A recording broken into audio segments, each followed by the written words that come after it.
നമസ്കാരം. ശ്രേഷ്ഠ കത്തോലിക്ക ബാവ കാലം ചെയ്തിട്ട് 10-20 ദിവസം കഴിഞ്ഞിട്ടും വിവാദങ്ങൾ ഒഴിയുന്നില്ല. ശ്രേഷ്ഠ ബാവ ആകുന്നതിന് മുമ്പ് CM തോമസ് എന്ന വൈദികനായിരുന്നു. ഈ വൈദിക പട്ടം ലഭിച്ചത് മലങ്കര സഭയിൽ നിന്നാണ്. അപ്പോൾ മലങ്കര സഭയുടെ വൈദികനാണ് CM തോമസ് അച്ഛൻ. അതായത് സ്വയാർജിത സ്വത്തല്ല.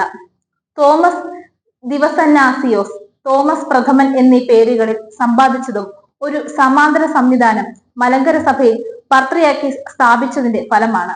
ഈ കാലയളവിൽ സുപ്രീം കോടതിയിൽ കേസ് നിലനിന്നിരുന്നത് കൊണ്ട് തന്നെ ഈ സ്വത്തുക്കളെല്ലാം 1995-ലും 2002-ലും 2017-ലും ഉണ്ടായ കോടതി വിധികളുടെ അടിസ്ഥാനത്തിൽ നിലനിൽക്കുന്ന രേഖയല്ല. യാക്കോബായ സൊസൈറ്റിയുടെ ഈ വിൽപത്രം രജിസ്റ്റർ ചെയ്തിട്ടുള്ള വർഷം 2002 പരുമല അസോസിയേഷന് മുൻപാണ്.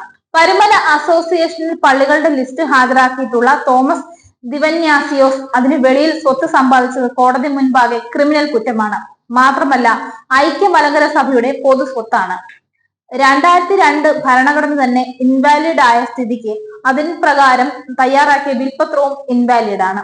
മൊത്തത്തിൽ 2017 ജൂലൈ 3 വിധി വെച്ച് ഈ വിൽപത്രവും അസാധുവും ഇതിലെ ആസ്തികൾ മലങ്കര സഭയുടേതുമാണ്.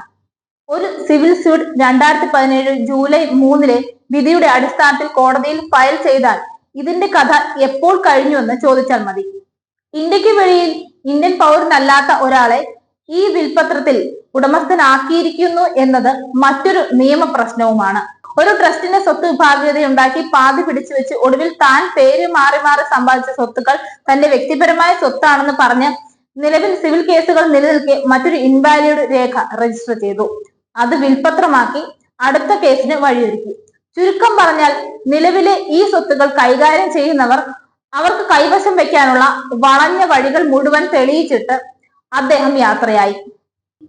ഇനി കൊച്ചി കൊച്ചിയുടേതെന്നും ഇവാനിയോസിന്റേതെന്നും അങ്കമാലിക്കാരുടേതെന്നും അവകാശപ്പെടുന്ന തർക്കവസ്തുവായി ശ്രേഷ്ഠന്റെ വിൽപത്രം വഴിയൊരുക്കും.